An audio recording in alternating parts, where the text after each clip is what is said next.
तो आज हम लोग इलेक्ट्रोकेमिस्ट्री के दूसरे लेक्चर में हैं, इलेक्ट्रोकेमिस्ट्री पार्ट 2। नहीं, चलिए इलेक्ट्रोकेमिस्ट्री के अंदर आज जो हमें सीखना है, लास्ट क्लास में मैंने आपको बताया था कि इलेक्ट्रोकेमिस्ट्री क्यों इंपॉर्टेंट है, उसके पूरे इंपॉर्टेंस पे ही शायद पिछली क्लास चली गई थी, जहाँ पे कुछ प्रियांजलि और आर्यांजलि और इस प्रिया बैटरी जैसे कुछ चीजें मैंने बनाई थी लास्ट क्लास में। नहीं, अरे हंस भी रही है। हाँ, लास्ट क्लास में इस तरह की कुछ चीजें हम लोगों ने बनाई थी। आज हम लोग प्रियांजलि बैटरी तो 2021 में बनी या बनेगी, लेकिन गैल्वेनिक सेल या डैनियल सेल, डैनियल नामक साइंटिस्ट ने इस काम को बहुत पहले, मुझे लगता है शायद ये 1800 ईस्वी में कभी इन्होंने ये काम किया था। तो वो वाला सेल सबसे पहले पढ़ना होगा, कि वो सेल जब आप पढ़ लीजिएगा तब ना अपना सेल बनाइएगा, तो पहले वो वाला सेल लिखिए। तो हेडिंग डालिए गैल्वेनिक सेल। तो आज की क्लास का हेडिंग डालें गैल्वेनिक सेल। मैंने स्पेलिंग लिखवा दिया था शायद लास्ट क्लास में, गैल्वेनिक सेल। अब देखिए, ये सबसे बेसिक मॉडल होता है किसी भी सेल का, सबसे बेसिक मॉडल, सबसे बेसिक मॉडल। लिखना स्टार्ट करें। Electrochemical cell, electrochemical cell. हाँ, ये बात आपको तो ध्यान है ना कि सेल दो प्रकार के होते हैं, एक जो केमिकल एनर्जी को किस में कन्वर्ट करे, इलेक्ट्रिकल एनर्जी में, और एक होता है जो इलेक्ट्रिकल एनर्जी को केमिकल एनर्जी में चेंज करे। Electrolytic cell is the cell which converts electrical energy into chemical energy, and electrochemical cell is the cell which converts chemical energy into electrical energy। तो अभी जो हम लोग पढ़ रहे हैं वो एक इलेक्ट्रोकेमिकल सेल है, ठीक है। और यही शायद हम लोग लास्ट क्लास में हेडिंग डाल के और इलेक्ट्रोकेमिकल सेल के बारे में बहुत कुछ पढ़े थे, जहाँ पे मैंने आपको बताया था कि Daniell cell basic composition Zn+ और कॉपर प्लस से बनता है, जहाँ पे दोनों की यूनिट क्या होनी चाहिए, दोनों की कंसंट्रेशन क्या होनी चाहिए, यूनिटी होनी चाहिए। ये सब कुछ ध्यान आ रहा है, और बताया होगा कि वो नर्स्ट इक्वेशन में जाके हम लोग उस बात को पढ़ेंगे कि वो यूनिटी क्यों लेते हैं, है ना। और एक चीज मुझे ध्यान आ रहा है, शायद 1.1 वोल्ट हमें वो प्रूव करना है कि 1.1 वोल्ट, वो भी हम लोग आगे जाके ही प्रूव करेंगे, ठीक है। लिखें, electrochemical cell which converts chemical energy of a spontaneous redox reaction, electrochemical cell which converts the chemical energy of a spontaneous redox reaction into electrical energy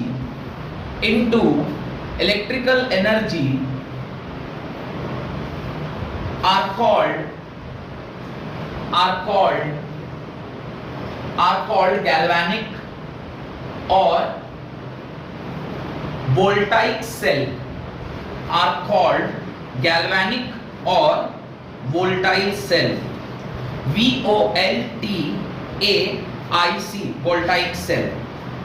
तो ये इलेक्ट्रोकेमिकल सेल का डेफिनेशन आपने लिखा है कि इलेक्ट्रोकेमिकल सेल एक ऐसा cell है जो chemical energy of a spontaneous reaction को इलेक्ट्रिकल एनर्जी में कन्वर्ट करता है, और उसका जो सबसे बेसिक मॉडल है वो गैल्वेनिक सेल है। इलेक्ट्रोकेमिकल सेल का दूसरा नाम गैल्वेनिक सेल है, और इसका एक एग्जांपल जो था वो क्या था, डैनियल सेल था, जो मैंने आपसे पहले क्लास में कहा था, right.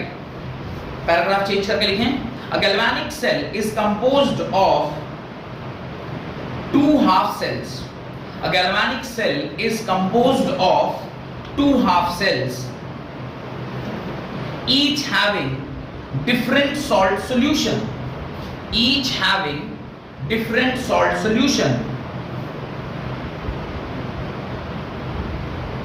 each having different salt solution, connected through an electric circuit,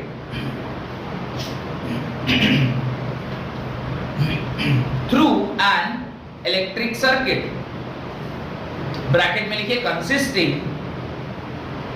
of metal electrodes, consisting of metal electrodes and conducting wire,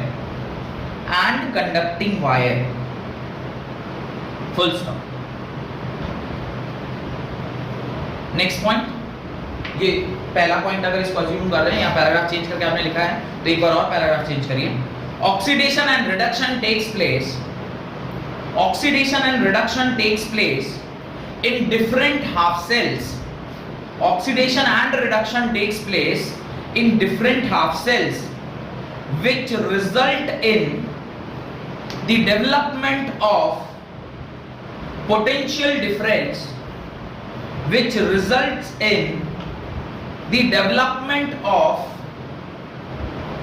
potential difference between the two half cells which result in the development of potential difference between two half cells and hence generate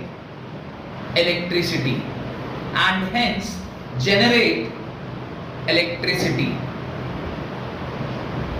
देखिए, वैसे तो अभी मैं Daniel cell पूरा ही आपको अभी बना के दिखाऊंगा, पर एक मोटा सा आइडिया अपने दिमाग में डाल रहे हैं कि किस प्रकार से ये सेल्स रहता है। देखिए, इस प्रकार से दो हाफ सेल होते हैं, एक के अंदर एक इलेक्ट्रोड होगा, इसके अंदर एक और इलेक्ट्रोड होगा, तो दो इलेक्ट्रोड इसके अंदर इस प्रकार से पाए जाते हैं। एक इस सेल में इलेक्ट्रोड होता है, एक इस सेल में इलेक्ट्रोड होता है। इलेक्ट्रोड मतलब एनोड और कैथोड को ही इलेक्ट्रोड बोल रहे हैं। बाहर से ये तार से जुड़ा होता है, बाहर से कैसे जुड़ा होता है, तार से जुड़ा होता है, और इसके अंदर कुछ ना कुछ सॉल्ट का सॉल्यूशन प्रेजेंट होता है। इसके अंदर क्या प्रेजेंट होता है, सॉल्ट का सॉल्यूशन प्रेजेंट होता है। दोनों ही जो इलेक्ट्रोड है वो सेम या फिर डिफरेंट सॉल्ट सॉल्यूशन में डिप्ड रहते हैं, और सर्किट को कंप्लीट करने के लिए यहां पर हम लोग एक सॉल्ट ब्रिज लगाते हैं। यहां पर हम लोग क्या लगाते हैं, सॉल्ट ब्रिज लगाते हैं। अब आप देखिए, इसमें से कोई एक इलेक्ट्रोड पॉजिटिव होगा और कोई एक इलेक्ट्रोड नेगेटिव होगा। कौन पॉजिटिव कौन नेगेटिव वो तो अभी थोड़ी देर बाद हम लोग देखेंगे, पर अभी बस ये आपको समझना है कि मेरी सर्किट कंप्लीट हुई कि नहीं हुई। तो अगर मैं यहाँ पे कोई बल्ब लगा देता हूँ, सपोज यहाँ पे एक बल्ब लगा हुआ है, तो ये बल्ब इस पर्टिकुलर अरेंजमेंट में ग्लो करेगा कि नहीं करेगा वो छोड़ दीजिए, कर पाएगा कि नहीं कर पाएगा उसके ऊपर ध्यान दीजिए। करेगा कि नहीं वो तो डिपेंड करेगा कि पोटेंशियल डिफरेंस क्रिएट हुआ कि नहीं हुआ। पोटेंशियल डिफरेंस क्रिएट होगा तो ऑटोमेटिकली इलेक्ट्रिसिटी फ्लो होगी, और इलेक्ट्रिसिटी फ्लो होगी तो बल्ब तो ग्लो करना ही करना है। पर उससे ज्यादा जरूरी है कि कर पाएगा कि नहीं कर पाएगा। उसके लिए क्या कंडीशन होना चाहिए, सर्किट कंप्लीट होनी चाहिए, और अगर पोटेंशियल डिफरेंस प्रोड्यूस हुआ तो बल्ब ग्लो कर जाएगा। तो पहले कंडीशन सर्किट कंप्लीट होना चाहिए। तो अब देखिए, बाहर सर्किट किससे कंप्लीट हुआ है, इलेक्ट्रिकल वायर से, और अंदर का सर्किट किससे कंप्लीट हुआ है, यहां पर लिक्विड है तो इसके अंदर आयंस ट्रेवल कर सकते हैं, यानी यहां से यहां की कनेक्टिविटी बैठ गई, इधर से इधर की भी कनेक्टिविटी बैठ गई। ये जो इलेक्ट्रोड होता है ये मेटालिक होता है, यानी यहां से इतना तक तो बैठ गया। अब इसके अंदर ऐसा कुछ हम लोग अरेंजमेंट कर दें जिसके अंदर आयंस ट्रैवल कर पाए, तो ये पूरा सर्किट ऐसे क्या हो गया, एक क्लोज्ड सर्किट बन गया। करंट फ्लो करने का सबसे बेसिक क्राइटेरिया यही होता है कि आपका जो सर्किट है वो क्या होना चाहिए, क्लोज्ड सर्किट होना चाहिए। बिना क्लोज्ड सर्किट के करंट फ्लो नहीं करता। और सेकंड क्राइटेरिया, सर्किट अगर क्लोज्ड है और उस सर्किट में पोटेंशियल डिफरेंस पैदा हुई है, तभी जाके उस सर्किट में करंट फ्लो करता है। तो पहला कंडीशन चेक कर रहे हैं, सर्किट क्लोज है, क्लोज सर्किट तो बना हुआ है। अब इसके अंदर उसने बोला दो हाफ सेल, यानी इस सेल मतलब इस जो ग्लास जैसा जो ये कंटेनर है उसी को सेल बोल रहे हैं। तो एक के अंदर ऑक्सीडेशन होगा और एक के अंदर रिडक्शन होगा। ये बात मैंने आपसे लास्ट क्लास में भी कही थी। सपोज करिए यहां पर ऑक्सीडेशन हो रहा है, अभी मैं सपोज कर रहा हूं, मुझे पता नहीं कहां क्या हो रहा है, अभी सपोज कर रहा हूं इधर ऑक्सीडेशन हो रहा है और इधर रिडक्शन हो रहा है। ऐसा कोई भी अरेंजमेंट जिसमें रिडक्शन और ऑक्सीडेशन एक साथ हो तो उसको क्या बोलते हैं, रेडॉक्स रिएक्शन बोलते हैं। लास्ट क्लास में मैंने आपको रेडॉक्स रिएक्शन का पूरा डेफिनेशन समझाया था। What is a redox reaction, when oxidation and reduction takes place simultaneously, ये डेफिनेशन लिखवाया था। प्लस रिडक्शन का भी चारों definition in terms of oxygen, in terms of hydrogen, in terms of electronegativity पहले बनाया हुआ है, और in terms of electron transfer. इस पर्टिकुलर केस में हमें सिर्फ और सिर्फ क्या ध्यान रखना है, in terms of electron transfer. Electron transfer के केस में हमें रेडॉक्स रिएक्शन समझ में आना चाहिए। तो स्टेटमेंट पढ़िए ऑक्सीडेशन एंड रिडक्शन के बाद वाला, वो कह रहा है कि oxidation and reduction takes place in different half cell. इसके अंदर अगर ऑक्सीडेशन हो रही है तो उसके अंदर रिडक्शन हो रही होगी। Oxidation reduction take place different which result in the development of potential difference. अगर एक में ऑक्सीडेशन हुआ, एक में रिडक्शन हुआ, तब यहां पर क्या प्रोड्यूस होगा? तब यहां पर क्या प्रोड्यूस हो जाएगा? यहां पर प्रोड्यूस होगा पोटेंशियल डिफरेंस। यहां क्या प्रोड्यूस होगा? Potential difference. मैंने आपसे क्या बताया? करंट को फ्लो कराने के लिए दो कंडीशन। पहला कंडीशन क्या समझाया था? फर्स्ट कंडीशन था सर्किट क्या होना चाहिए? क्लोज होना चाहिए। तो पहली कंडीशन पास हो गया। दूसरी कंडीशन पोटेंशियल डिफरेंस वहां पे जनरेट हो गया। वंस एक बार सर्किट क्लोज हो गई, पोटेंशियल डिफरेंस प्रोड्यूस हो गया, करंट कहां जाएगा? करंट को तो बहना ही है उस सर्किट में। यही दो कंडीशन होती करंट के बहने की। तो करंट तो उस पर्टिकुलर सर्किट में फ्लो करेगा ही करेगा। तो उसके बाद उसने लिखा है between two half cells and hence generates electricity. ये दोनों बातें सही होंगी तो जनरेशन ऑफ इलेक्ट्रिसिटी होगा ही होगा। ये समझ में आ रहा है? ये आपसे सवाल क्या पूछा जाता है? एक्सटर्नली एक गैल्वेनिक सेल या ये डायरियल सेल अभी आगे पढ़ेंगे तो वो कैसे कनेक्टेड होता है? तो याद रखिएगा कनेक्टिंग वायर्स से। और internally how they are connected? तो सेल के अंदर आयंस के माध्यम से, जो आपने इलेक्ट्रोलाइट लिया है, इसको क्या बोलते हैं? इलेक्ट्रोलाइट बोलते हैं। तो सेल्स के अंदर इलेक्ट्रोलाइट से, एक सेल से दूसरे सेल में सॉल्ट ब्रिज से, और बाहर वायर से। ध्यान रहेगा, ये बात ध्यान रहेगी। तीन चीजें याद रखनी है। बाहर की कनेक्टिविटी वायर से होती है, एक सेल के अंदर कनेक्टिविटी इलेक्ट्रोलाइट से होती है, और एक सेल का दूसरे सेल से कनेक्टिविटी सॉल्ट ब्रिज से होता है। डन? ये ना कई बार कंफ्यूजिंग टाइप का क्वेश्चन है, आपसे सवाल पूछेगा, आपको ध्यान है कि एक सेल से दूसरे सेल तो हमेशा वायर से ही कनेक्ट करेंगे, पर वो पढ़ना है स्पेसिफिकली कि कहां पूछ रहा है। अगर उसने पूछा है नहीं, मेरे को आप अंदर बताइए कि एक सेल के अंदर कैसे कनेक्टेड होता है। अगर पूछेगा नहीं एक सेल दूसरे सेल से कैसे कनेक्टेड होता है, और अगर ये पूछेगा नहीं यार बाहर कैसे कनेक्टेड होता है, तो तीनों का आंसर अलग अलग होगा। कंडीशन ध्यान हो गई। रेडॉक्स रिएक्शन, इसमें क्या हो रहा होगा? जब कभी भी कोई रेडॉक्स रिएक्शन होगी, feasible redox reaction, non feasible भी हो सकते हैं, जिसको नॉन स्पॉन्टेनियस बोलते हैं। तो अगर फिजिबल रेडॉक्स रिएक्शन हुई या स्पॉन्टेनियस रेडॉक्स रिएक्शन हुई, तो उस केस में gives free energy delta G negative. Last class में भी इस बारे में जिक्र कर रहे थे हम लोग। तो डेल्टा जी उसका क्या होगा? नेगेटिव। वो जो एनर्जी रिलीज हो रही होगी, वो जो एनर्जी वहां से रिलीज हो रही होगी, that is only that chemical energy which is converted into electrical energy. वही गिव्स फ्री एनर्जी जो रिलीज हुआ। और सिस्टम जब कभी भी स्टेबल होता है, वो क्या करता है? एनर्जी रिलीज करता है। ऑब्वियस, इसमें कोई डाउट है? सिस्टम स्टेबल होता है तो एनर्जी रिलीज करता है। पूरी दुनिया में जो कुछ भी हो रहा है सब स्टेबिलिटी के लिए। आप जो इतना आजकल मेहनत कर रहे हैं, सुबह सुबह यहाँ पढ़ने आए हैं, किस लिए? अच्छा नंबर लाने के लिए। अगर नंबर लाना अगर अच्छा होता तो मोदी जी कह दिए नंबर लाने की आवश्यकता नहीं है। तो नंबर लाने के लिए थोड़ी पढ़ रहे हो, अपनी जीविका के लिए पढ़ रहे हो कि कल को तुम एक अच्छे इंसान बनो, पहली बात। और दूसरी बात कि कुछ ईमानदारी से पैसा अर्जित करके घर लेके आओ, जिससे एक ईमानदार एक क्या कहते हैं अपने घर परिवार को चला सको, माँ पिताजी को सेटिस्फैक्शन दे सको। ये सब प्राइमरी एम होता है। पैसा तो चोर भी कमाता है, पर उसके पास सेटिस्फैक्शन नहीं है। ईमानदारी से आप पैसा घर लेकर जाते हैं, कमा कर, मेहनत करके, तो एक सेटिस्फैक्शन होता है कि मैंने ईमानदारी से पैसा कमाया। अल्टीमेटली वो पैसे से आप करोगे क्या? पढ़ लिख के पैसा कमाओगे। इतना जो पढ़ रहे हैं, कोई आईएएस बन रहा है, कोई इंजीनियर बन रहा है, कोई डॉक्टर बन रहा है, अल्टीमेटली टू अर्न मनी, पापी पेट जो ना करवाओ। अब जो आप पैसा कमा के लाए हो, उससे करोगे क्या?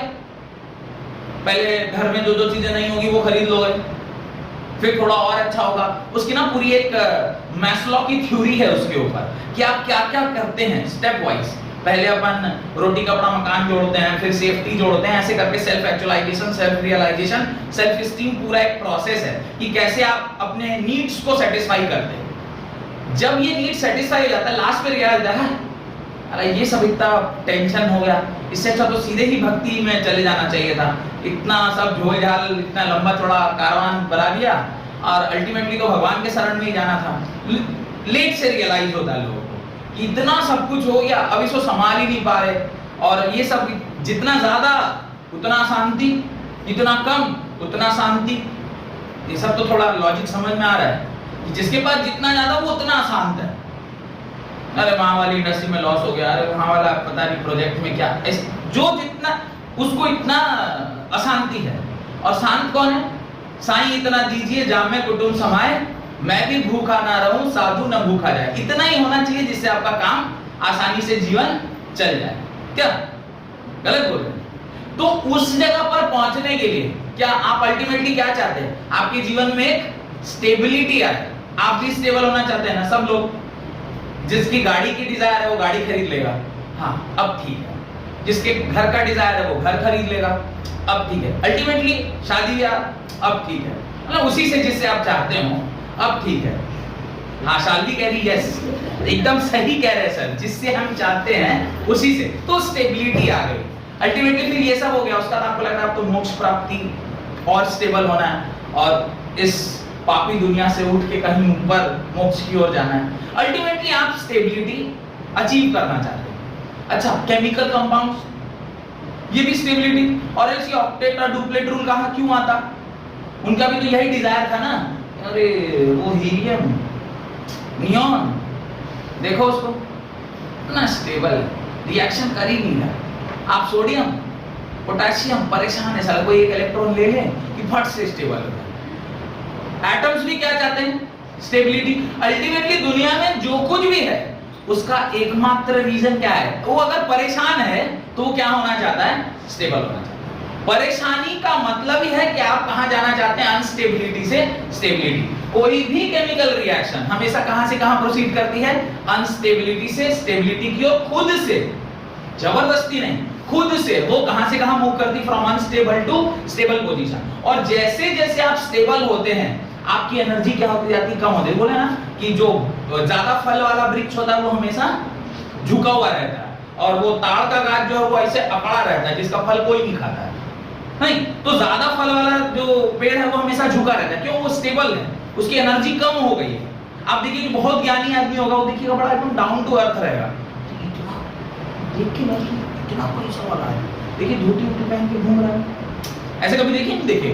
तो बताइए इतना बड़ा आदमी है, देखिए कैसे घूम रहा है। नहीं क्या? नहीं नहीं नहीं। और कुछ ऐसे भी रहेंगे जिसके पास अभी तुरंत पैसा आया है। सब्जी वाले का बेटा जो यहाँ कोने में है, देखिए R15 निकाल लिया उसने, R15 गाड़ी आती है, R15 निकाल लिया उसने। अब वो सोच रहा है बस यही जीवन है, R15 पे ही सोना है और R15 पे ही उठना है। तो जिसके पास कम पैसा है तो वो ज्यादा, वो क्या एक हिंदी में भी दोहा है ना, अधगल गगरी छलकत जाए, कि जो कम जिसमें पानी रहता है वो ज्यादा डब डब करता है, भरा हुआ रहेगा वो ज्यादा हलचल नहीं करेगा। तो अल्टीमेटली वहां भी कॉन्सेप्ट क्या है? स्टेबिलिटी का। जो ज्यादा स्टेबल है उसकी एनर्जी हमेशा कम होती है। तो पहले आपकी एनर्जी यहाँ थी, अब आपकी एनर्जी यहाँ हो गई, तो यहाँ से यहाँ जब एनर्जी आया होगा तो एनर्जी क्या हुआ होगा? रिलीज हुआ होगा। वही released energy is known as गिव्स फ्री एनर्जी, जो किसमें प्रेजेंट होता है? स्पॉन्टेनियस केमिकल रिएक्शन में। और वही एनर्जी को हम लोग किसमें कन्वर्ट करते हैं? इलेक्ट्रिकल एनर्जी में कन्वर्ट करते हैं। सेंस बन रहा है? पैराग्राफ चेंज करके आगे लिखिए। Hence, gives energy of a spontaneous redox reaction. Hence, gives energy of a spontaneous redox reaction is converted into electrical energy. Hence, gives energy of a spontaneous redox reaction is converted into electrical energy, which may be used for various purposes, which may be used for various purposes, which may be used for various purposes। वहां पे ना आप ये पूरा तो मत बनाइए क्योंकि अभी तो हम लोग डैनियल सर भी ये बनाएंगे अच्छे से। आप बस ना वहां लिख लीजिए condition for flowing of current, जो आप जहां तक आप लिखे हैं वहां पे बस एक लाइन ऐड कर दीजिए, condition for the flowing of current. पहला ऐसे मत लिखिएगा सर्किट क्लोज, ऐसे नहीं, स्टेटमेंट में लिख लीजिएगा। पहला the circuit must be close, दूसरा the circuit should possess potential difference. अगर सर्किट में पोटेंशियल डिफरेंस नहीं है और वो क्लोज सर्किट नहीं है, अगर ये दोनों कंडीशन सेटिस्फाई नहीं हो रही है तो उस सर्किट में करंट फ्लो नहीं करेगा। ये दोनों बातें लिखने के बाद हेडिंग डालिए डैनियल सेल। उसके नीचे आप हेडिंग डालें डैनियल सेल। अब देखिए गैल्वेनिक सेल इलेक्ट्रोकेमिकल सेल का ही दूसरा नाम है। गैल्वेनिक सेल इलेक्ट्रोकेमिकल सेल का दूसरा नाम है और गैल्वेनिक सेल का सबसे पहला एग्जांपल जो हम लोग पढ़ेंगे उसका नाम क्या है? Daniell cell. तो हेडिंग डालिए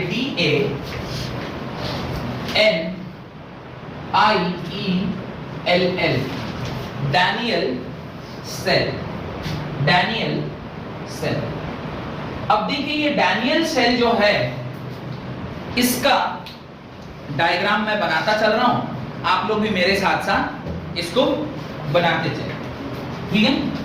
बहुत अच्छे से बनाइएगा क्योंकि यहीं से पूरा का पूरा आपका जो ये चैप्टर है वो आपको समझ में आएगा। तो इसको बड़ा ही सुंदर तरीके से कॉपी में बनाइएगा। मैं भी कोशिश कर रहा हूं कि ये सुंदर ही बने क्योंकि अल्टीमेटली पूरी की पूरी कहानी इस चैप्टर की इसी से आप लोगों को क्या करनी है? समझनी है। तो इसको ऐसे बनाते चलिए और जो मैं बोल रहा हूं उसको थोड़ा सुनते भी चलिएगा। मैंने ऑलरेडी अभी आपको थोड़ी देर पहले समझाया था कि ये इस प्रकार का आपको दो सेल उसके अंदर क्या करना होता है? बनाना होता है। इस दोनों रॉड्स को हम लोग क्या कहते हैं? इलेक्ट्रोड्स कहते हैं। इन दोनों रॉड्स को हम क्या कहते हैं? इलेक्ट्रोड्स। ये जो हम लोग रॉड यूज कर रहे हैं उसको क्या बोलते हैं? इलेक्ट्रोड। और ये इलेक्ट्रोड दो ही प्रकार का होता है, एक को एनोड बोलते हैं और दूसरे को कैथोड बोलते हैं। खैर अभी मैं उसके बारे में डिस्कशन नहीं कर रहा कि किसको क्या बोलते हैं, पर इसको बोलते हैं इतना आपको ध्यान रखना है। इसको हम लोग किसी एक रेजिस्टेंस, अब वो रेजिस्टेंस कुछ भी हो सकता है, उसके साथ क्या करते हैं? जोड़ देते हैं। Resistance can be a bulb, can be a series of bulb, कुछ भी हो सकता है। लोड बोलते हैं एक्चुअली रेजिस्टेंस को, क्या बोलते हैं? लोड। पंखा is a load, AC is a load, bulb is a load, ये सारे लोड हैं। लोड उसको बोलते हैं जो पावर कंज्यूम करे। लोड उसको बोलते हैं जो पावर कंज्यूम करे, और जिसमें रेजिस्टेंस है वही पावर कंज्यूम कर सकता है क्योंकि पावर का फॉर्मूला होता है I²R। तो जिसमें रेजिस्टेंस होगा वही पावर कंज्यूम करेगा, रेजिस्टेंस हो या रेजिस्टेंस जैसा कुछ। क्योंकि अभी तो आप डीसी सब पढ़ रहे हैं, एसी जब पढ़ेंगे तो वहां पे आप इंडक्टेंस पढ़ते हैं, कैपेसिटेंस पढ़ते हैं। तो जो लोड को झेल सके या लोड को कंज्यूम कर सके या पावर को कंज्यूम कर सके उसी को हम क्या कहते हैं? लोड कहते हैं। तो इसको आप लोड भी लिख सकते हैं या फिर रेजिस्टेंस भी बता सकते हैं। और इनके अंदर कुछ इस प्रकार का लिक्विड सॉल्ट सॉल्यूशन बोलते हैं इसको। क्या बोलते हैं? Salt solution. और सॉल्ट सॉल्यूशन जो है वो उसका भी एक प्रॉपर्टी है। क्या प्रॉपर्टी? अभी मैं बताता हूं कि किस तरह का सॉल्ट सॉल्यूशन आप वहां पर ले सकते हैं, उसको भी अभी मैं आपको समझाऊंगा। तो ये दोनों में सॉल्ट सॉल्यूशन प्रेजेंट होता है, ठीक है? और बाहर की कनेक्टिविटी तो हो गई, अब मुझे क्या करना है? इसको इंटरनली भी क्या करना होगा? कनेक्ट करना होगा। तो इंटरनल कनेक्शन भी हमें बैठाना होगा। तो ये आपका इंटरनल कनेक्शन हो गया। ये जो इंटरनल कनेक्शन है ये किससे होता है? ये सॉल्ट ब्रिज से होता है। ये सॉल्ट ब्रिज से। तो इस प्रकार से आपका ये जो डायग्राम है पहले वो कंप्लीट हो गया। अभी फिलहाल जितनी देर तक अभी मैंने बनाया है, ये जो डायग्राम अभी बना हुआ है ये एक इलेक्ट्रोलाइटिक सेल या गैल्वेनिक सेल का ही डायग्राम है। जब तक कि मैं ये ना स्पेसिफाई कर दूं कि ये इलेक्ट्रोड्स किस चीज से बने हुए हैं, ये जब तक मैं ना स्पेसिफाई करूं, अभी तक आपके लिए ये किस तरह का सेल है? ये एक इलेक्ट्रोकेमिकल सेल ही है या गैल्वेनिक सेल ही है। जब मैं इसके इलेक्ट्रोड्स को स्पेसिफाई कर दूंगा, इलेक्ट्रोड्स को स्पेसिफाई करने का मतलब होता है कि आप ये बता देंगे कि ये जो इलेक्ट्रोड है वो कौन से चीज से बना है। फिलहाल अभी मैं वो नहीं बता रहा, अभी तो ये बता रहा हूं मैं कि ये वाला जो इलेक्ट्रोड है जो लेफ्ट साइड पे प्रेजेंट होता है उसको हम लोग एनोड बोलते हैं। उसको क्या बोलते हैं? एनोड बोलते हैं। और जो मेटालिक रॉड राइट साइड पे प्रेजेंट होता है उसको हम लोग क्या बोलते हैं? कैथोड बोलते हैं, ठीक है? और अभी जो बना हुआ है ये सिंपल एक क्या है? गैल्वेनिक सेल है, डैनियल सेल नहीं है। लेकिन जब मैं आपसे बोलूंगा कि ये जो एनोड है ये किसका बना हुआ है, ये जिंक का बना हुआ है, ये किसका बना हुआ है, ये जिंक का बना हुआ है, और ये जो कैथोड है ये किसका बना हुआ है, कॉपर का बना हुआ है, तब ये किसमें कन्वर्ट हो गया, डैनियल सेल में। यानी ये अरेंजमेंट जो था वो गैल्वेनिक सेल का था, लेकिन स्पेसिफिकली जब एनोड आपका कैसा हो, जिंक हो, और कैथोड आपका कैसा हो, कॉपर हो, तब इस सेल को हम क्या बोलेंगे, डैनियल सेल बोलेंगे। जिसका मेटल उसी का सॉल्ट सॉल्यूशन, तो अगर ये जिंक है तो ये जिंक सल्फेट, जिसका मेटल उसी का सॉल्ट सॉल्यूशन। तो ये जो इलेक्ट्रोलाइट है, इसको जो हम इलेक्ट्रोलाइट कहते हैं, दिस इज इलेक्ट्रोलाइट। ये इलेक्ट्रोलाइट यहां पर किस चीज से बना हुआ है, यहां पर बना है ZnSO4 के साथ। This is made up of ZnSO4। जरूरी नहीं है कि SO4 ही हो, आप दूसरा कोई भी आयन रख सकते हैं, पर ये जिस चीज का मेटल है उसी का सॉल्ट सॉल्यूशन होना चाहिए। और सिमिलरली इस तरफ जो इलेक्ट्रोलाइट है उसको आप क्या बोलोगे, CuSO4। ये CuSO4, और ये दोनों ही एक्वस होते हैं, क्योंकि ये आयंस कंडक्ट कराने के लिए आपको इसको किस में ले जाना होगा, वाटर बेस पर लेके जाना होगा, तभी आयंस कंडक्ट करेंगे। तो इसमें ये ZnSO4 और ये भी क्या है, इलेक्ट्रोलाइट है। This is also what is electrolyte, ये भी इलेक्ट्रोलाइट है। तो ये दोनों इलेक्ट्रोलाइट हो गए, ये सॉल्ट ब्रिज हो गया, इस तरह से लोड लगा हुआ है, और इस प्रकार से आपका ये डैनियल सेल का डायग्राम कंप्लीट हो गया। अब एक चीज और, इतना समझ लेने के बाद, ये तो डायग्राम आपने बनाया, अब मुझे एक लाइन याद रखनी है, क्योंकि मुझे ये कैसे पता चलेगा कि करंट कहां से कहां फ्लो करेगा। अगर मैं जिंक और कॉपर लगा रहा हूं, तो ये ऑलरेडी हमें जानकारी प्राप्त है कि इनके बीच का जो पोटेंशियल डिफरेंस है, यानी डेल्टा V है, वो कितना है, 1.1 वोल्ट है। ये हमने लास्ट क्लास में पढ़ा था, और सर्किट कंप्लीट हो चुकी है, ये अभी थोड़ी देर पहले मैंने समझाया। अगर पोटेंशियल डिफरेंस है और सर्किट कंप्लीट हो रही है, तो यहाँ करंट फ्लो करेगा कि नहीं करेगा, करंट फ्लो। अब जो करंट यहाँ फ्लो कर रहा है उसका डायरेक्शन क्या है, from this side to that side और from that side to this side. कैसे पता चलेगा, कुछ तो उसका लॉजिक होना चाहिए ना, कैसे पता करें। तो एक वर्ड आपको ध्यान रखना है, and that word is loan, LOAN। ये वर्ड आपको क्या रखना है, याद रखना है। क्या है वर्ड, ध्यान से देखिए, left side, LEFT, left side, ये L हो गया। O मतलब लेफ्ट साइड पे क्या होता है, ऑक्सीडेशन होता है।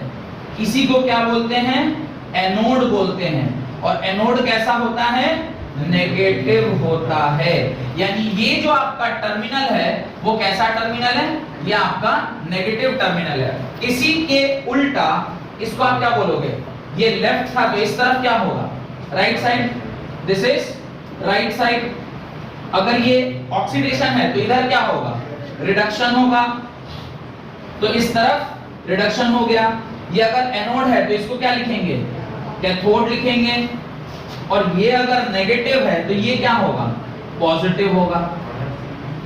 तो ये वाला याद रखने की आवश्यकता नहीं है। अगर एक साइड का याद है तो करस्पॉन्डिंगली दूसरा साइड का आप खुद भी लिख सकते हैं। तो इस प्रकार से मुझे ये भी समझ में आ गया कि ये वाला जो टर्मिनल है वो क्या होने वाला है, पॉजिटिव होने वाला है। यानी this terminal is negative and this terminal is positive. Current always flows from which terminal to which terminal, from positive terminal to negative terminal, done, from positive terminal to negative terminal। यानी current का जो flow होगा वो actually देखा जाए तो हम लोग को ऐसे देखना चाहिए कि इलेक्ट्रॉन का फ्लो कहां से कहां हो रहा है, तो electron will flow from this side to this side, और इलेक्ट्रॉन अगर इधर फ्लो करेगा तो करंट उसके उल्टे दिशा में फ्लो करती है। तो ध्यान दीजिएगा, यहां पर भी बड़ा ट्रिकी सवाल पूछा जाता है, ध्यान से देखिए, यहां पे भी बड़ा ट्रिकी सवाल पूछा जाता है। आपसे ये पूछता है एक्सटर्नल सर्किट में current is flowing in which direction, और इंटरनल सर्किट में current is flowing in which direction. अलग सवाल डिफरेंशिएट हो गया। अभी इन दोनों का आंसर करते हैं, ध्यान से देखिएगा। ये अभी मैं एक्सटर्नल सर्किट में बता रहा हूं। एक्सटर्नल सर्किट के अंदर करंट का जो फ्लो है वो फ्रॉम पॉजिटिव टू नेगेटिव है। यानी करंट का फ्लो इस प्रकार से, this is flow of current. और इलेक्ट्रॉन का फ्लो जो है वो किस तरफ है, इस तरफ है, from anode to cathode, this is flow of electron. ये बात तक तो आपको कोई दिक्कत नहीं होना चाहिए कि एक्सटर्नल सर्किट में इलेक्ट्रॉन ऐसे मूव कर रही है और करंट ऐसे मूव कर रही है, यहां तक कोई दिक्कत नहीं। अब इंटरनल सर्किट में ध्यान दीजिए। इंटरनल सर्किट किसको बोलेंगे, पहले तो वो बता देता हूं मैं आपको। इंटरनल सर्किट किसको बोलेंगे, ये अंदर वाला, यहां से इस प्रकार से जो सर्किट बना है, यहां पर इलेक्ट्रॉन का मूवमेंट किधर है, इलेक्ट्रॉन का movement is from anode to cathode और करंट का मूवमेंट इज फ्रॉम दिस। तो ऊपर में इस प्रकार से और अंदर में इस प्रकार से, यानी यहां पर अगर मैं देखूं इंटरनल सर्किट में तो इलेक्ट्रॉन कहां से कहां मूव कर रहा होगा, this is flow of electron या चार्ज बोलूं, और इस तरफ से क्या होगा, फ्लो ऑफ करंट। तो ये आपको बिल्कुल कंसेप्चुअली क्या होना चाहिए, क्लियर होना चाहिए, बाहर क्या हो रहा है और अंदर क्या हो रहा है, ठीक है। इट मे बी सेम, पर डायरेक्शन आपको क्लियर होना चाहिए कि अंदर किस तरीके से जा रहा है और बाहर किस तरीके से जा रहा है, क्या रास्ता ले रहा है। ये आपका पॉजिटिव टू नेगेटिव, ये तो सारा दुनिया जानता है कि current always flows from positive to negative. रास्ता आपको ध्यान रखना है कि इंटरनल सर्किट में किधर है और एक्सटर्नल सर्किट में किधर है। अगर ये उल्टा हो जाएगा तो ऐसा होगा कि यहां से यहां करंट आया और फिर इधर से ऐसे करंट आएगा, ऐसे थोड़ा होगा। ये तो जब भी होगा तो एक ही तरह से होगा ना। आप इधर से अगर ऐसे बता रहे हैं कि नहीं फ्लो ऑफ करंट ऐसा है, तो ये फ्लो ऑफ करंट ऐसे ही चलता जाएगा, सेम है अलग अलग, सेम है अलग अलग। फ्लो ऑफ करंट ऊपर किधर है, उधर, और इधर किधर है, उधर भी इधर ही है। यानी अगर देखा जाए तो ये ऐसे करंट आपका यहां आया और फिर इधर से फिर इधर से ऐसे आना चाहिए था ना, तब ना सर्किट कंप्लीट हो, पर ऐसे आया सर्किट कंप्लीट कराने के लिए। तो यही यहां पर आपको ध्यान से समझना है कि अंदर सर्किट में करंट का फ्लो किधर है और बाहर सर्किट में करंट का फ्लो किधर है, क्योंकि लॉजिक के उल्टा है। कैसे होगा, कैसे सर, मतलब ऐसे जाके फिर से इधर से कैसे फ्लो करेगा। अब आप सोचिए कि अगर ऐसा नहीं होगा तो ये सर्किट माने करंट फ्लो करेगा कैसे। ये तो दो पार्ट है ना, यहां पर पोटेंशियल डिफरेंस क्रिएट हो गया, पोटेंशियल डिफरेंस। अब अच्छा ठीक, बैटरी तो देखो, हाँ बैटरी तो देखो, ये एक्चुअली इसमें थोड़ा सा तुम्हें समझने में दिक्कत होता है। इसको देखो, ये पॉजिटिव, ये नेगेटिव, ये बैटरी। इसलिए इलेक्ट्रिसिटी भी साथ साथ पढ़ाई चलती रहनी चाहिए थी, पर इलेक्ट्रिसिटी चूंकि नहीं पढ़े हो अभी तक, इसलिए थोड़ा सा कंफ्यूजन था। बाहर ये कैसे फ्लो करेगा, from positive to negative. Direction of flow of current किधर है, अंदर कहां फ्लो करेगा, फ्रॉम पॉजिटिव टू। अब तुम बोलोगे कि सर यहां से तो ऐसे आया, फिर ही अंदर में तो इधर ही जाना चाहिए था ना, ऐसे तो नहीं होगा। बैटरी के अंदर की कहानी अलग चलती है, बैटरी के बाहर की कहानी अलग चलती है। तो अभी यहां तक तो बैटरी ही है ना, ये तो पूरा बैटरी है, तुम तो अभी बैटरी के अंदर की कहानी पढ़ रहे हो, बैटरी के बाहर की कहानी इसके ऊपर है। ये तो पूरा बैटरी है ना, this is only Daniell cell. इसको जब ऐसा बना दिया तो तुमको डाइजेस्ट हो गया कि करंट विल फ्लो मतलब इलेक्ट्रॉन जहां से जहां मूव करता है उसके उल्टे दिशा में करंट होता है। तो अंदर करंट का डायरेक्शन अलग होता है, बाहर करंट का डायरेक्शन अलग होता है। यही चीज मैं तुम्हें समझा रहा था। ये जो इतना इंपॉर्टेंट करके मैं अलग अलग करके लिखवा रहा था, तो अगर सेम होता तो एक ही बार ना कह देता कि सीधे ऐसे फ्लो करेगा, ऐसा फ्लो नहीं करता है। इसी चीज को ध्यान रखना है कि अंदर the direction of current is different and बाहर the direction of current is different. बाहर में फ्रॉम पॉजिटिव टू नेगेटिव इस प्रकार से और अंदर फ्रॉम पॉजिटिव टू नेगेटिव इस प्रकार से। Current will always flow from positive to negative. Done. ये चीज को समझिए, ये इसलिए समझना जरूरी है क्योंकि ये जितना पार्ट आप देख रहे हैं ना, ये आपको कभी दिखता नहीं है, ये तो बैटरी के अंदर होता है।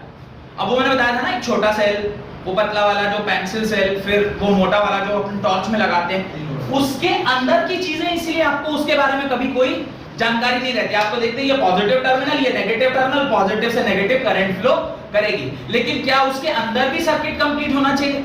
अगर अंदर सर्किट कंप्लीट नहीं होगा तो फिर टोटल में करंट फ्लो कैसे करेगा? तो वो इस तरह से आपको समझना होगा। तो अभी इसको सिर्फ यहां पर एक लाइन लिखिए आप वहां पे, राइट। इट कंसिस्ट ऑफ, ये फोटो बना लेने के बाद, राइट, तो मान रहे ना कि शॉर्ट ब्रिज का ये जो टर्मिनल है वो पॉजिटिव है।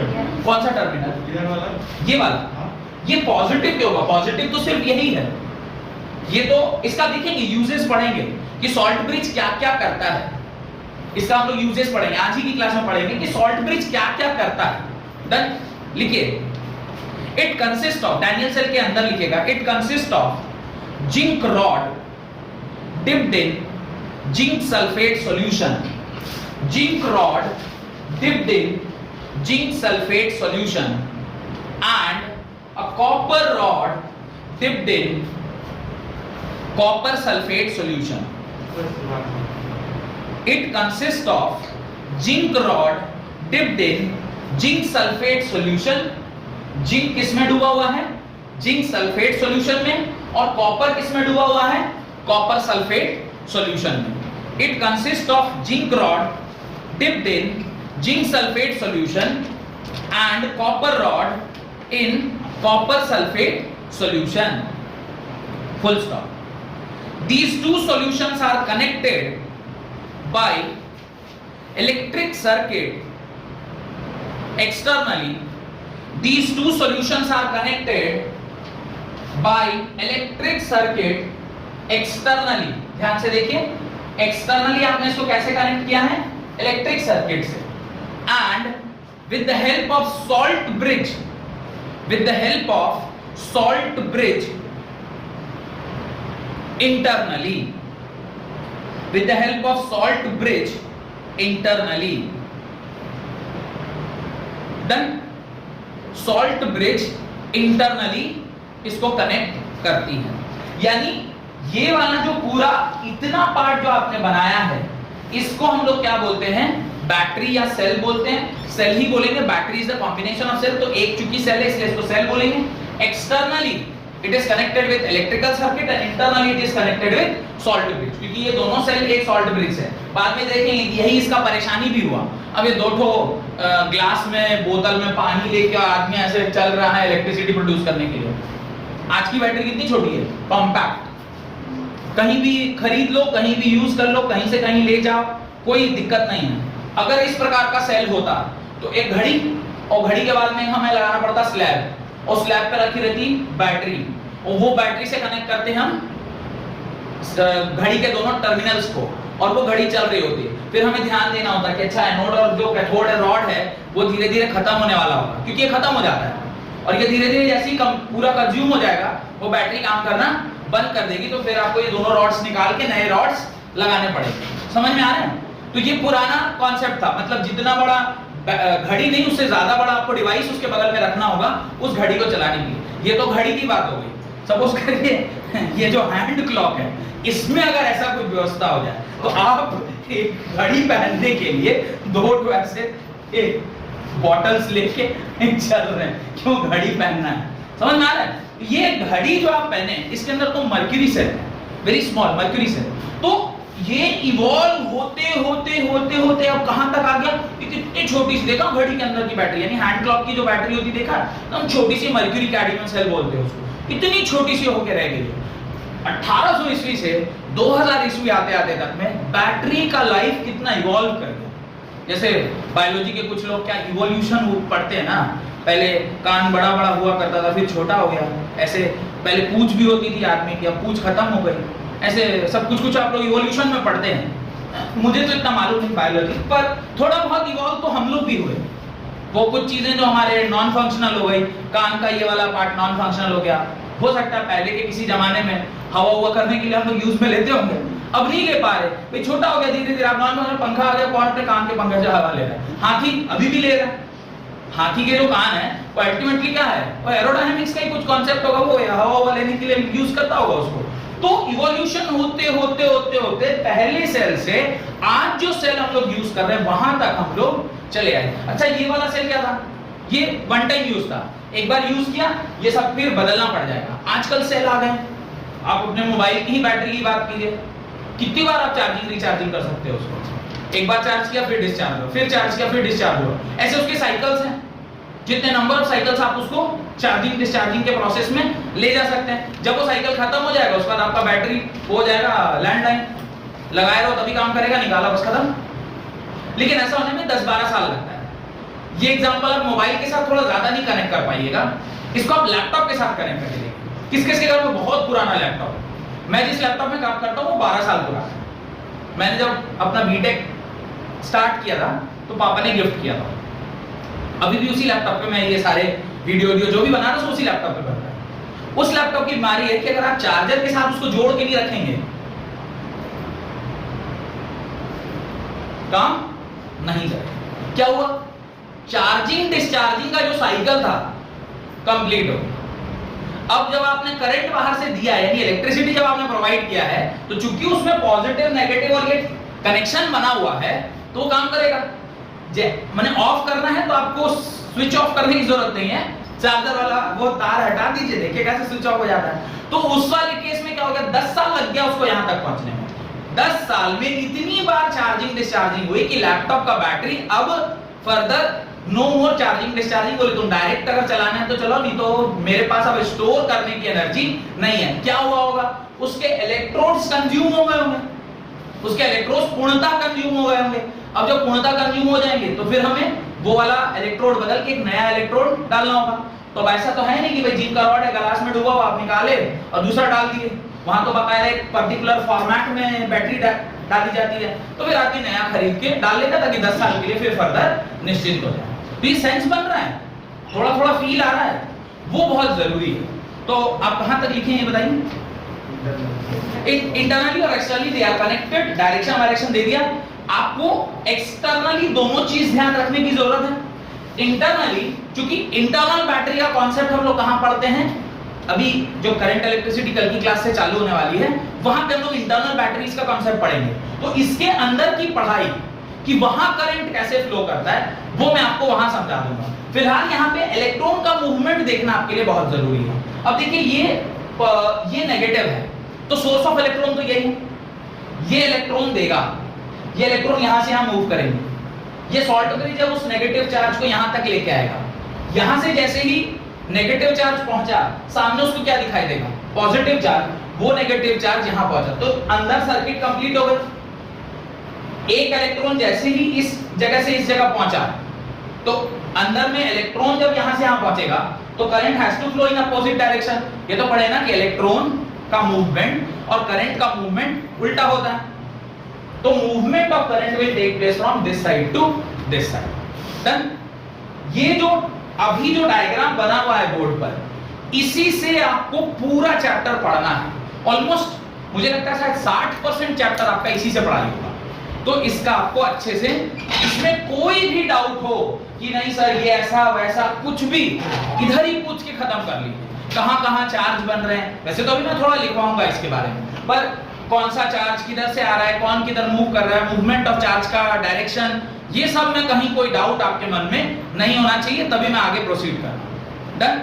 लिखना स्टार्ट। द कॉम्बिनेशन इन विच, अच्छा ये वाला तो लिख लिया होगा आप लोगों ने, ये नीचे वाला मेरे को ध्यान है आपने लिख लिया है तो काम बन जाएगा।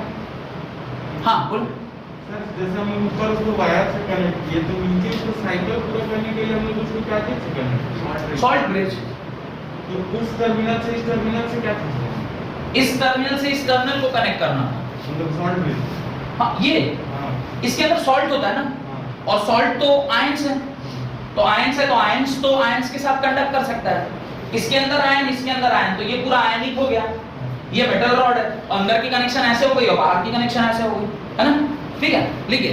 The combination in which N electrode is dipped into the solution of its own, the combination in which the electron dipped in the solution of its own is known as half cell the combination in which an electrode is dipped into the solution of its own salt is called half cell. Half cell समझ में आ गया? ये individual, ये वाला जो है उसको हम हाफ सेल बोलते हैं, और ये वाला जो है इसको भी हम इंडिविजुअली क्या बोलते हैं? हाफ सेल बोलते हैं। आगे लिखिए उसी में, in a half cell either a reduction or an oxidation reaction occur. In a half cell, either a reduction or an oxidation reaction occurs.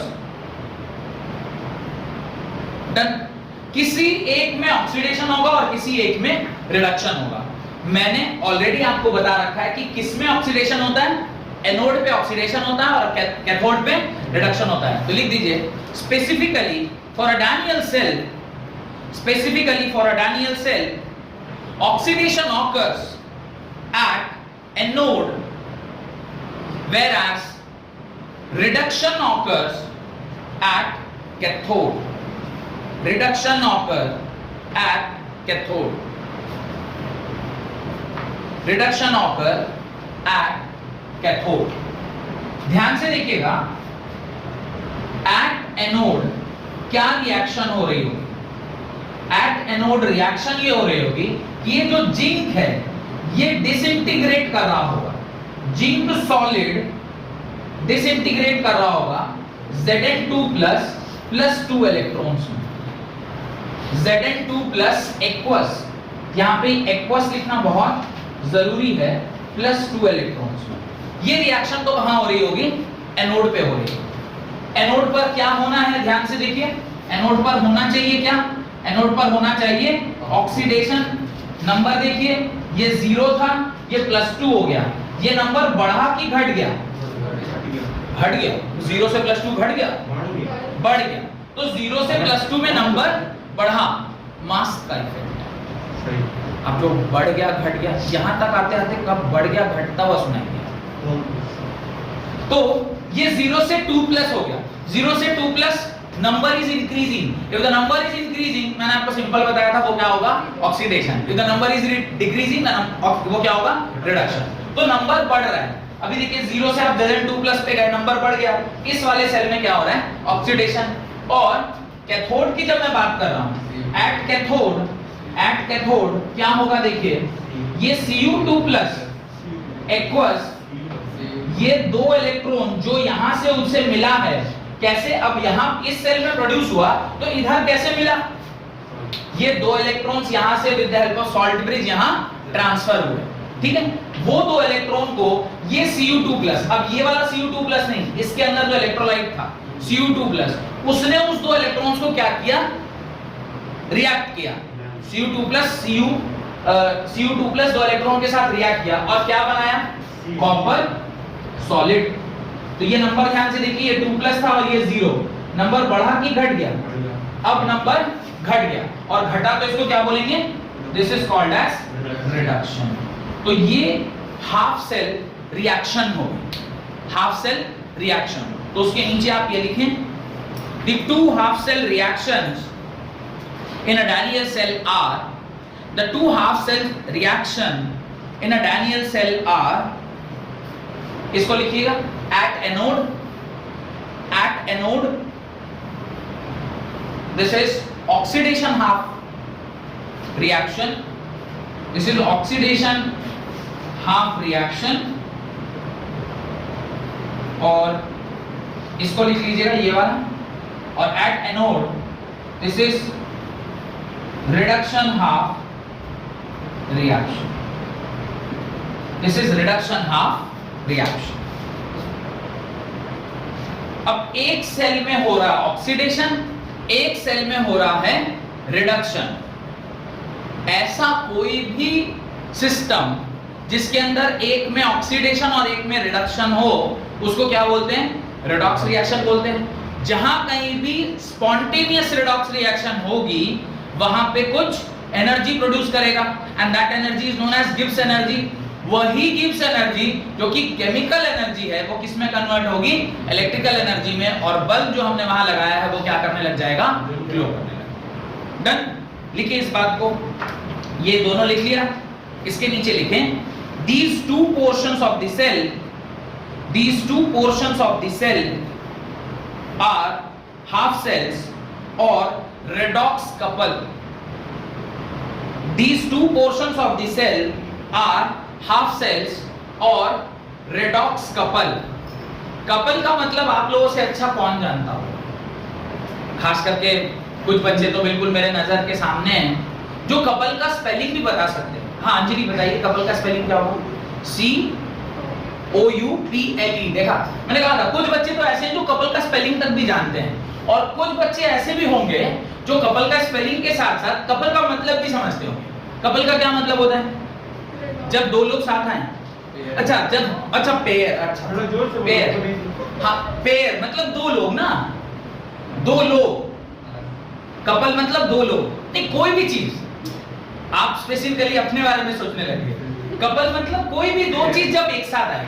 Couple का मतलब ये नहीं कि वही जो आपके मन में चल रहा है, बिल्कुल मन की बात। अब मोदी जी कर रहे हैं, ठीक है, आप भी कर रहे हैं। तो कपल मतलब ये एक रेडॉक्स रिएक्शन, यहाँ पे ऑक्सीडेशन हो रहा है, यहाँ पे रिडक्शन हो रहा है और ये दोनों मिलकर रेडॉक्स कपल बना रहे हैं। वैसे ही जैसे आप लोगों के बीच में बनता है नहीं। अच्छा आजकल ये भी मैं देख रहा हूँ थोड़ा, अब वो ना age is not a barrier at all. पहले हम लोग सोचते थे कि मतलब क्लास में ही बॉयफ्रेंड गर्लफ्रेंड या इस तरह का कुछ कॉन्सेप्ट था। अभी क्या देखिए, मतलब मुझे ऐसा लगता है कि शायद अभी जो नई पीढ़ी है या न्यू जनरेशन है ये पहले से ज्यादा स्मार्ट हो गई। अब सोचिएगा कैसे ज्यादा स्मार्ट हो गया, मन में ख्याल आ रहा होगा कैसे ज्यादा स्मार्ट हुआ। ज्यादा स्मार्ट इसलिए हो गया, वो तो देख रहा है कि जब 25-26 के हम रह रहे तो मेरा शादी हो रहा है 28-29 साल के लड़का से, तो अब ये से कहे नहीं जब हम 8 क्लास में तो 12 वाले को लाइन मारे कि बाद में चल के वो जो एज वाला डिफरेंस है वो पहले से हम ही क्रिएट कर दे रहे हैं। माँ बाप जो क्रिएट करेगा उससे पहले ही हम ही क्रिएट कर दे। 8-9 की लड़की को देखिएगा 12 क्लास हो उसका बॉयफ्रेंड। आजकल मतलब ये थोड़ा तो एक्चुअली क्या हम लोग सोच रहे हैं इट इज समथिंग रॉन्ग, पर क्या पहले के जमाने में आप थोड़ा सोचिए, हस्बैंड और वाइफ के बीच में 5 साल से 8 साल का गैप और से genuine gap.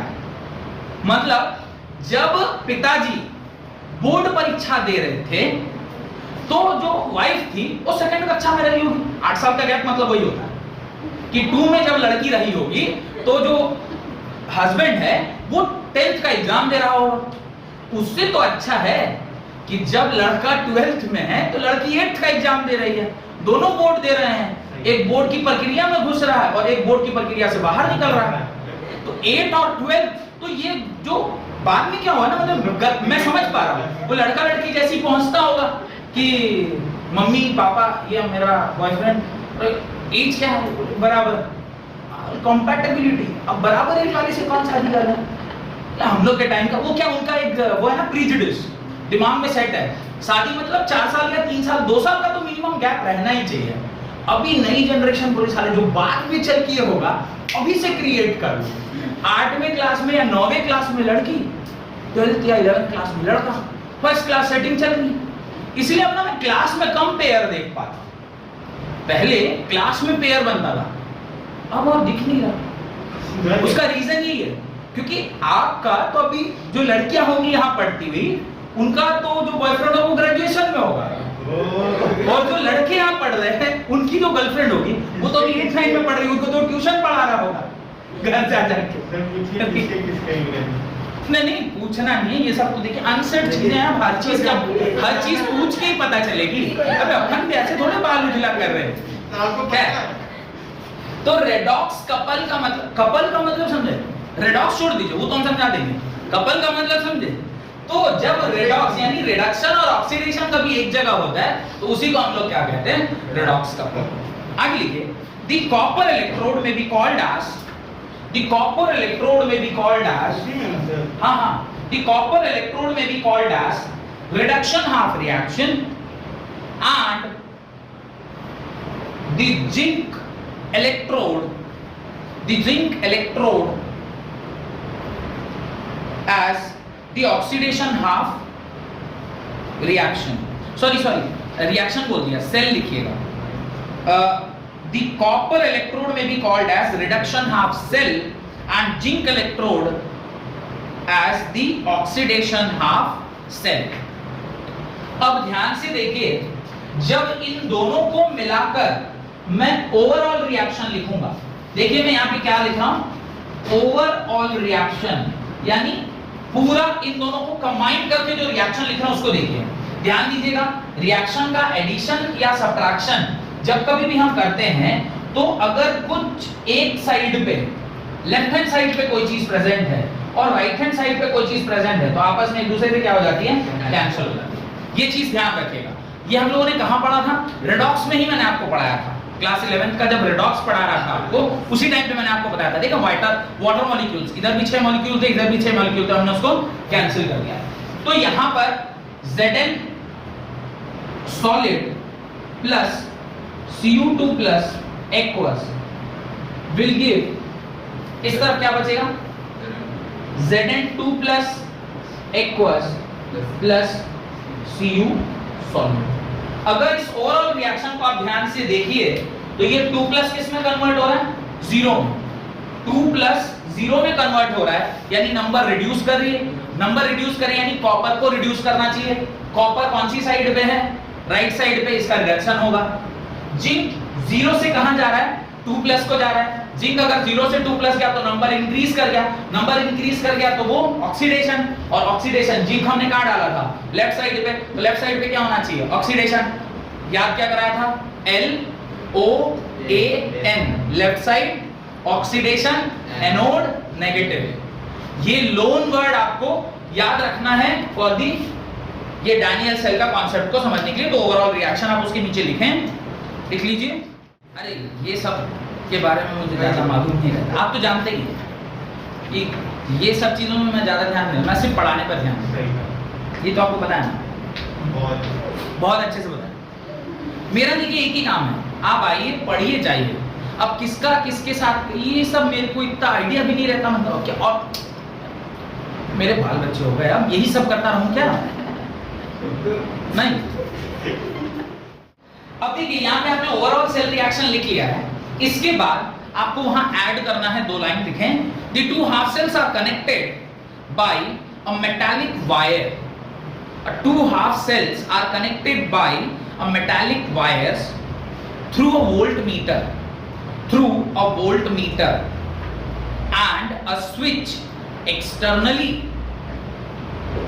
The 2 half cells are connected by a metallic wire through a voltmeter and a switch externally. अब आप कहेंगे सर वोल्टमीटर भी यहां पर होना चाहिए था, तो अगर संभव है तो आप लोग भी जरा सा वहां पे चेंज कर लीजिए।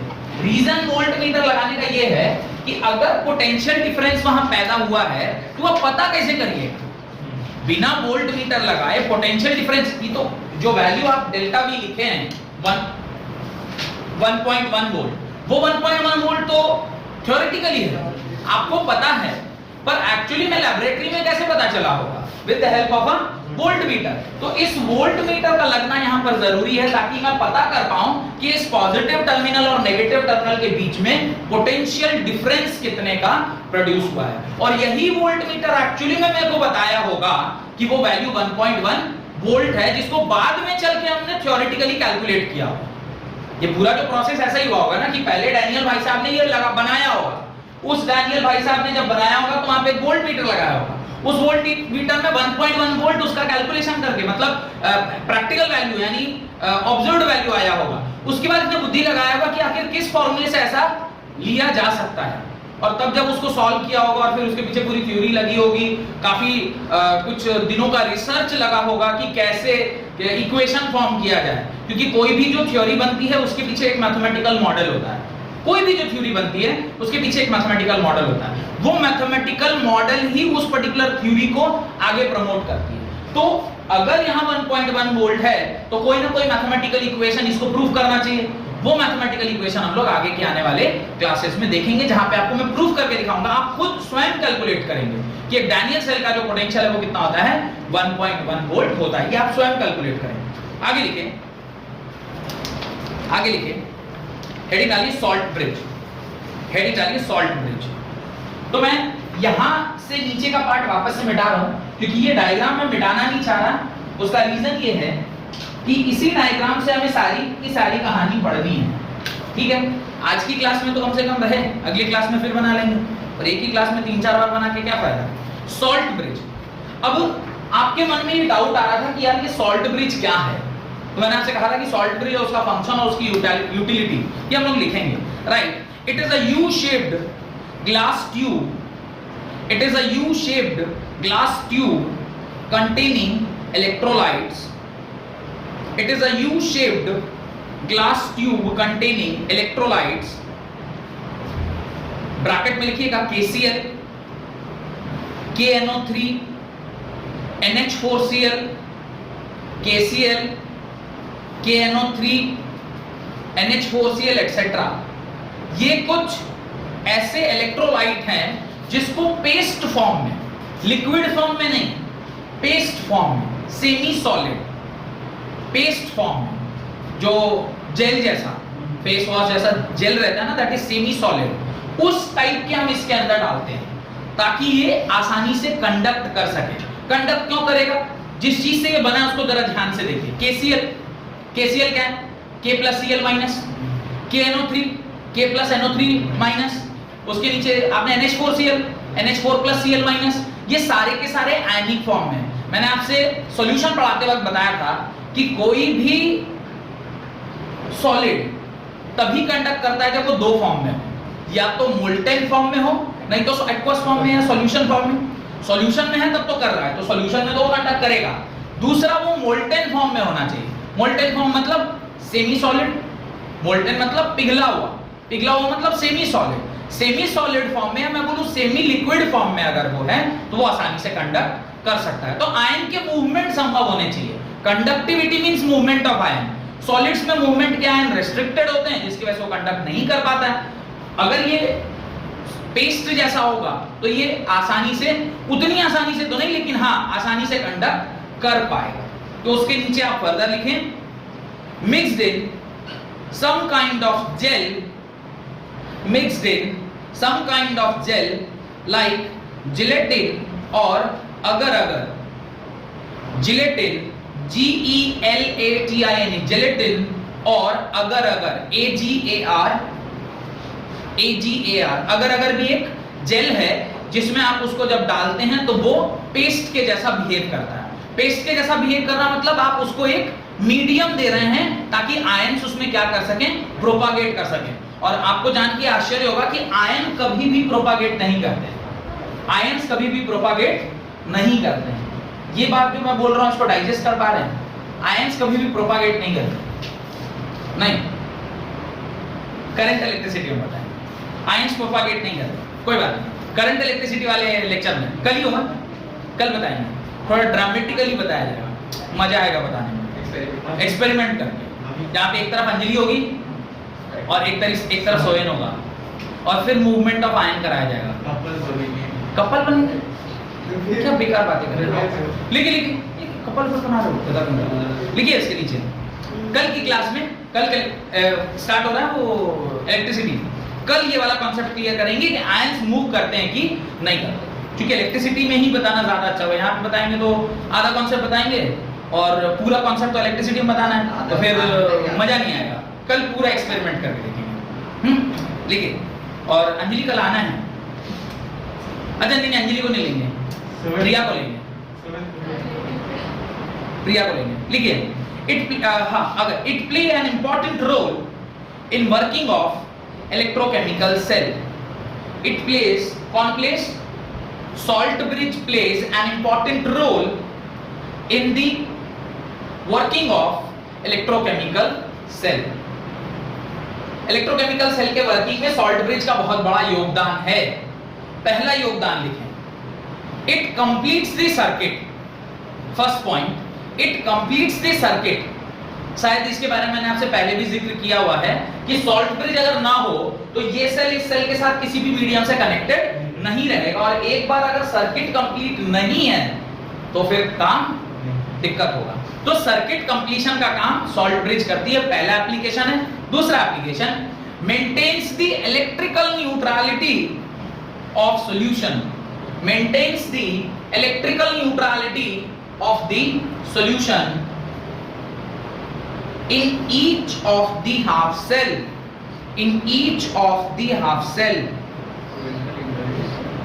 it maintains the electrical neutrality of solutions in each of the half cell. दोनों हाफ सेल के अंदर इलेक्ट्रिकल न्यूट्रलिटी, अगर यहां दो इलेक्ट्रॉन पैदा हुआ है तो उसी टाइम पे यहां से दो इलेक्ट्रॉन निकल जाएगा। तो अगर दो इलेक्ट्रॉन इधर भी और दो इलेक्ट्रॉन इधर भी, तो सॉल्यूशन क्या हो गया? न्यूट्रल हो गया।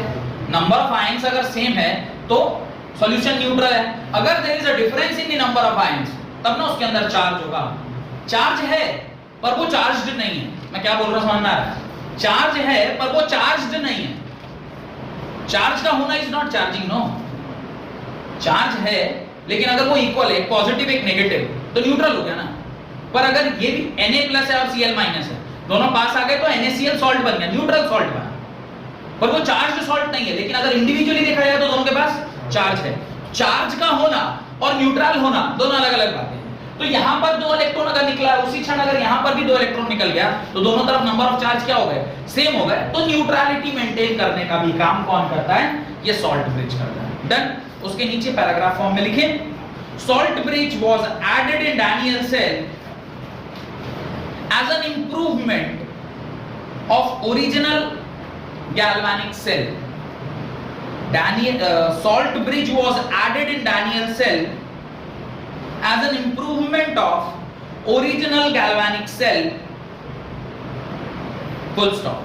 Galvanic cell से improve करा जब आपने डैनियल सेल बनाया, और डैनियल सेल में आपने क्या ऐड किया? सॉल्ट ब्रिज ऐड किया। हो सकता है शायद इससे पहले जो सेल बनते होंगे उसमें ये सॉल्ट ब्रिज ना होके कोई और व्यवस्था रखी गई होगी जिसमें सर्किट तो कंप्लीट हो जाता होगा पर इलेक्ट्रिकल न्यूट्रलिटी मेंटेन करना मुश्किल होता होगा। डैनियल भाई साहब पहले थे जिन्होंने ये दो फंक्शन, एक इलेक्ट्रिकल न्यूट्रलिटी और सर्किट कंप्लीशन का काम किससे लिया?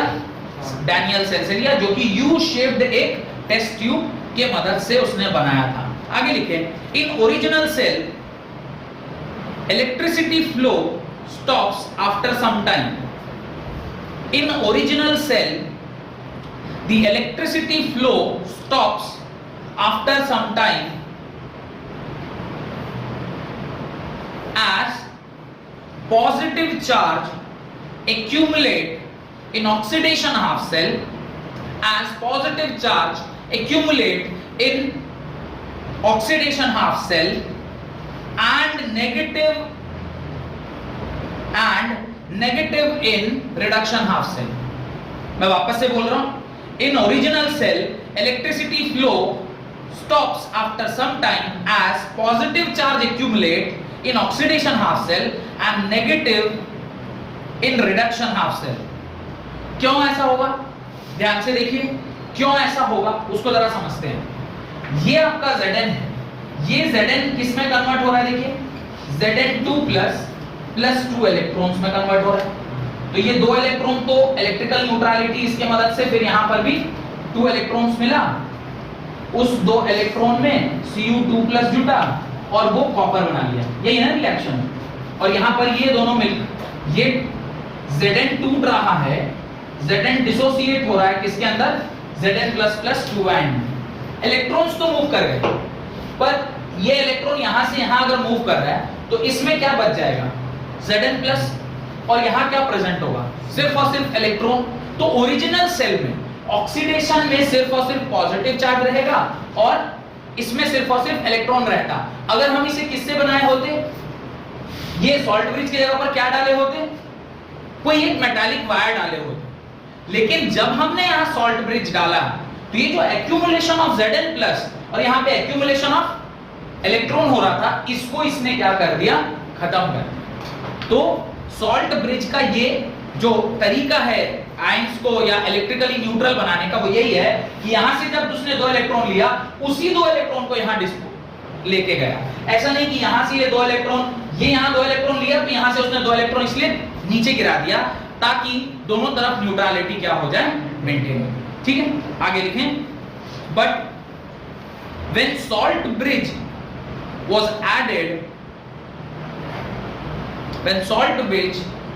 added, it provide it provides an ion and cation to respective half cells. It provides anions and cations to respective half cells, maintaining the neutrality. Maintaining the neutrality. An ion and cation to respective half cell, thus maintaining the neutrality. Thus maintaining the neutrality. तो पहले क्या problem हो रहा था और salt bridge के लगने से क्या हुआ, ये बात आपको समझ में आ गई होगी। इसके नीचे एक लाइन और लिखे, फिर आज की क्लास को वाइंड अप करते हैं। Right, an electric potential energy, paragraph change करके, an electric potential energy of 1.1 volt, an electric potential energy of 1.1 volt 1.1 volt is generated from a Daniell cell. Is generated from a Daniell cell when concentration of Zn2 plus and Cu2 plus, when the concentration of Zn2 plus and Cu2 plus is 1 mole per liter या unity, 1 मोल पर litre या unity. ये 1.1 volt को underline करिएगा, इसको हम लोग आगे की क्लास में पढ़ते हैं। इसको हम लोग आगे की क्लास में पढ़ते हैं, ठीक है। यहां तक किसी को कोई डाउट है? नहीं, कोई डाउट नहीं। अगर डाउट हो भी तो कमेंट सेक्शन में प्लीज पूछिए, मैं उसका जवाब आपको दूंगा। वीडियो अच्छा लग रहा है तो प्लीज इसे लाइक करिए, ज्यादा से ज्यादा शेयर करिए, सो दैट कि आपके दोस्तों को भी ये बेनिफिट मिल पाए।